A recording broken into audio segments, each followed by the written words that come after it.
Drama के starting में हमें ड्रामा के मेन लीड चियोल को दिखाया जाता है, जो कि कोरिया में गैंगनम नाम की जगह पर रहता है। इसकी एक अकेडमी भी है जिसका नाम है द ब्राइट अकेडमी। कोरिया के टॉप टीचर्स में से एक है। इसके अकेडमी में हर महीने नए नए सेशंस होते रहते हैं। इस अकेडमी में अपने बच्चों का एडमिशन कराने के लिए पेरेंट्स सुबह से लाइन लगाकर खड़े हो जाते हैं। वहाँ के जितने भी स्टूडेंट्स होते हैं उन सबका ख्वाब होता है इस अकेडमी में पढ़ना। यहाँ पर हमें चियोल की लाइफ स्टाइल भी दिखाई जाती है। ये एक बहुत ज्यादा बिजी बनता है। ये अपना 1 मिनट भी किसी फालतू चीज में वेस्ट नहीं करता है। इसे हारना भी बिल्कुल पसंद नहीं होता है। ये अपनी टीचिंग लाइफ से बहुत ज्यादा प्यार करता है, क्योंकि इसके फादर का ड्रीम था कि एक टीचर बने, लेकिन उनका ड्रीम पूरा होने से पहले ही उनकी डेथ हो गई और ये बहुत बड़े से घर में अकेले रहता है। इसके बाद हमें इस ड्रामा की फीमेल लीड को दिखाया जाता है जिसका नाम होता है सियोन। ये एक रेस्टोरेंट चलाती है और ये अभी तक सिंगल है। ये अपनी बहन की बेटी को पालती है। सियोन पहले एक एथलीट हुआ करती थी और ये जो अब रेस्टोरेंट चला रही है, पहले इसकी मॉम ये रेस्टोरेंट चलाया करती थी। वो एक दिन जब घर वापस आती है तो वो देखती है उसकी बहन ने अपनी बेटी को खुद छोड़ दिया था, वो भी उन्हीं के घर पे, ताकि वो उसे पाल ले। ये देखकर उसे बहुत ज्यादा गुस्सा भी आता है, क्योंकि उसकी बहन बहुत पहले उन लोगों को छोड़कर चली गई थी। जब उसकी मॉम उसकी बहन का पीछा करने जाती है तो वहीं पर उनका भी एक्सीडेंट हो जाता है, जिसे देखकर वो बहुत ज्यादा दुखी होती है। अब इसके ऊपर यहाँ पर बहुत सारी जिम्मेदारी आ गई थी, इसलिए ये अपने एथलीट की ट्रेनिंग को भी छोड़ देती है। इसके बाद वो अपने घर के साथ साथ अपनी सिस्टर की बेटी नामी को भी पालने लगती है और एक दिन नामी उसे मॉम कहकर पुकारती है, क्योंकि वो उसे अपनी मॉम की तरह ही मानती थी। इसके बाद हम प्रेजेंट में चियोल को देखते हैं, जो कि जब भी खाना खाता है उसे वोमिटिंग होने लगती है, क्योंकि उसे ईटिंग डिसऑर्डर था और वो ठीक से सो भी नहीं पाता था। ये सब उसके साथ उसकी डैड की डेथ के बाद से हो रहा था, क्योंकि वो उनकी डेथ के बाद से सिर्फ पढ़ाई पर ही ज्यादा ध्यान देता था, अपनी हेल्थ पर बिल्कुल भी ध्यान नहीं देता था। जब एक दिन वो अपने घर आता है तो उसकी एक कोचिंग सेंटर की एक लड़की उसके घर में घुस जाती है। ये चियोल की स्टॉकर थी। ये चियोल को बहुत ज्यादा पसंद करती थी और हर जगह उसे स्टॉक करती रहती थी। चियोल इसे अपने घर से बाहर निकाल ही रहा होता है, तभी कोई इन दोनों की फोटो खींच लेता है, जो कि अगले ही दिन वायरल हो जाती है और सभी लोग इस पर कमेंट करने लगते हैं कि चियोल अपनी ये स्टूडेंट को डेट कर रहा है। उन कमेंट्स में कुछ अच्छे कमेंट्स भी थे, कुछ बुरे कमेंट्स भी थे, जिन्हें देखकर चियोल की बहुत ज्यादा तबीयत खराब हो जाती है और उसे हॉस्पिटल में एडमिट होना पड़ता है। यहाँ पर सियोन का भाई भी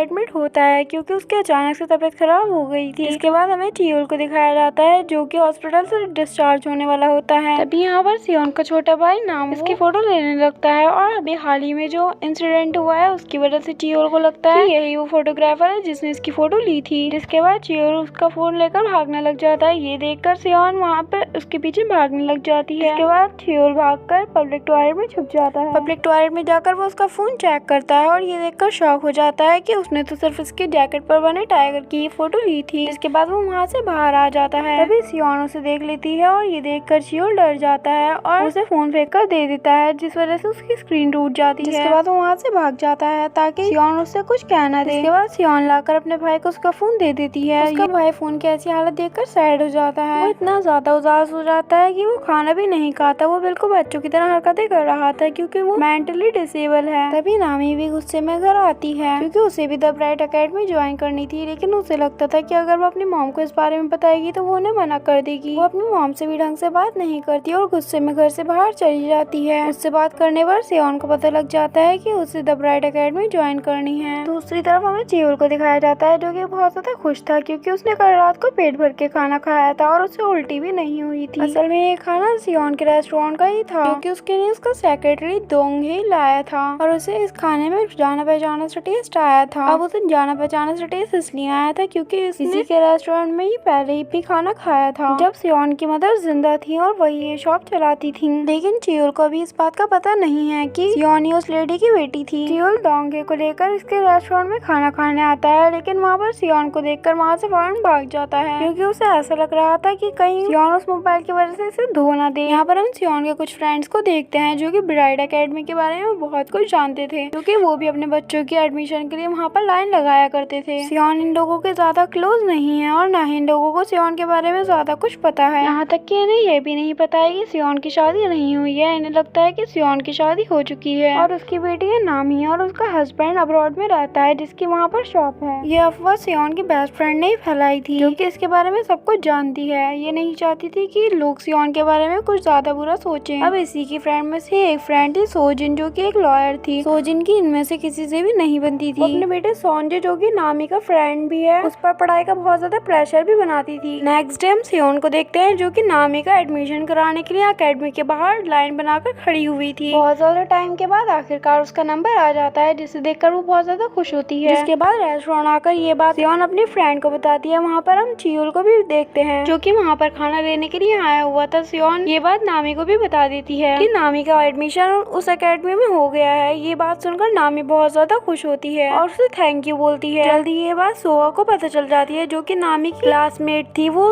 नामी से नफरत करती थी। ये बात सोचकर सोहा को बहुत ज्यादा गुस्सा आ रहा होता है कि नामी का उस एकेडमी में एडमिशन हो गया है। इसकी मॉम सोही, जो कि सियोन की फ्रेंड में से एक होती है, वो इसे समझाती है कि तुम हर बार की तरह उससे आगे निकल जाओगी, इसलिए तुम्हें इस बात की फिक्र नहीं करनी चाहिए। जिसके बाद हम चियोल को देखते हैं, जो कि रात में सियोन के रेस्टोरेंट खाना लेना आता है। वो वहाँ से अपने लिए खाना पैक कराता है और सियोन को एक महंगा फोन भी देता है, ये कहकर कि उसका एक फ्रेंड फोन बेचता है और ये फोन एक्स्ट्रा था, इसलिए वो इसे दे रहा है क्योंकि ये इस रेस्टोरेंट का न्यू कस्टमर है। ये बात सुनकर सियोन शॉक हो जाती है। इससे पहले सियोन उसे फोन वापस कर पाती, वो वहाँ से भाग जाता है। चियोल ने सियोन को ये फोन इसलिए दिया है क्योंकि इसने सुबह इसकी बातें सुन ली थी कि वो जो सियोन के भाई का फोन टूट गया था, उसे सही कराने में बहुत ज्यादा पैसे लगेंगे और इतने पैसे इनके पास नहीं है। चियोल को ये सुनकर बहुत ज्यादा बुरा लगता है क्योंकि इसी की वजह से वो फोन टूटा था। नेक्स्ट डे सियोन ये बात अपनी फ्रेंड को बताती है तो वो इससे कहती है कि जरूर उस आदमी को तुम्हारे ऊपर क्रश है, तभी उसने तुम्हें इतना एक्सपेंसिव फोन दिया। उसकी फ्रेंड सियोन से अपने बारे में सोचने के लिए भी कहती है क्योंकि वो बूढ़ी होती जा रही है और उसे शादी कर लेनी चाहिए। जिसके बाद सियोन भी इस बारे में सोचने लगती है। जिसके बाद हम चियोल को देखते हैं, जो कि बुक स्टोर पर जाता है, जहाँ पर उसे अपना एक फ्रेंड मिलता है। आप इसे चियोल का फ्रेंड और एनिमी दोनों ही कह सकते हो क्योंकि चियोल के सामने उसका फ्रेंड है और वैसे ही इससे नफरत करता है। ये नामी का स्कूल टीचर भी है। ये यहाँ पर चियोल से एक स्टूडेंट की भी बात करता है जिसकी पहले ही डेथ हो चुकी है। ये चियोल से कहता है कि तुम कितने ज्यादा बुरे हो कि तुम उसकी फैमिली से भी अब तक मिलने नहीं गए। चियोल घर जाते हुए भी रास्ते में यही सोच रहा था। जिसके बाद वो उसकी ग्रेव पर भी जाता है। उसी तरह हम सियोन को देखते हैं, जो कि चियोल का ही वेट कर रही होती है क्योंकि उसे उससे कुछ बात करनी थी, लेकिन बहुत ज्यादा लेट होने की वजह से वो अपने रेस्टोरेंट को बंद कर देती है। इसके बाद नेक्स्ट टाइम नामवू को देखते हैं, जो कि चियोल का पोस्टर देख लेता है। उसे ये शक्ल जानी पहचानी लग रही थी, इसलिए वो पूरा दिन इसी बारे में सोचता रहता है कि वो कौन है। उसकी शक्ल इसे जानी पहचानी लग रही है, लेकिन उसे याद नहीं आ रहा कि वो कौन है। लेकिन सियोन इसकी बातों पे ज्यादा ध्यान नहीं देती क्योंकि ये ऐसे ही कुछ न कुछ बड़बड़ाता रहता है, जो कि इसके लिए नॉर्मल है। जिसके बाद नामी पहले दिन अकेडमी में जाती है और उसे यहाँ पर बहुत ज्यादा अच्छा लगता है। उसे यहाँ पर चियोल बहुत ज्यादा अच्छा लगता है क्योंकि वो बहुत ज्यादा अच्छे तरीके से पढ़ाता है। नामी चियोल की तारीफ आकर अपनी मॉम से भी करती है। नाम वो फिर से बड़बड़ाने लग जाता है कि वो कौन है, मैं उसे क्यों याद नहीं कर पा रहा हूँ। ये सुनकर सियोन अब इरिटेट हो जाती है और उसे वार्निंग देती है कि अगर तुमने अब कुछ बोला तो मैं तुम्हें स्टोर से बाहर निकाल दूंगी। जल्दी चियोल भी रेस्टोरेंट आ जाता है और अपना खाना पैक करने लग जाता है। सियोन चियोल का फोन उसे वापस करते हुए कहती है कि वो इतना एक्सपेंसिव फोन नहीं रख सकती, उसकी लाइफ बहुत ज्यादा कॉम्प्लिकेटेड है, वो अपने काम में बहुत ज्यादा बिजी रहती है, इसलिए वो इन सब चीजों पर अभी ध्यान नहीं दे सकती। ये सब सियोन उससे शर्माते हुए बोल रही होती है। तभी नामू यहाँ पर आकर इसे पहचान लेता है कि ये तो वही टाइगर जैकेट वाला आदमी है। तभी सियोन आकर चियोल का चश्मा और हैट उतार देती है और उसे पहचान लेती है और उसे पता लग जाता है कि चियोल ने उसे नया एक्सपेंसिव फोन क्यों दिया था। चियोल उसे सॉरी बोलकर वहाँ से जाने लगता है, लेकिन सियोन उसे वहाँ से वापस जाने नहीं देती। सियोन उसे उसका फोन वापस देने लगती है और उससे कहती है कि मैं ये फोन नहीं रख सकती, और चियोल भी मोबाइल वापस लेने से मना कर देता है। तभी कोई मेटल बॉल से इनकी विंडो पर अटैक करता है और ये सभी लोग बहुत ज्यादा डर जाते हैं। जिसके बाद पार्ट 1 यहीं पर एंड हो जाता है। गाइस, अगर आपको वीडियो अच्छी लगी हो तो वीडियो लाइक कर लो, चैनल को सब्सक्राइब कर लो। मिलते हैं नेक्स्ट वीडियो में, तब तक के लिए बाय।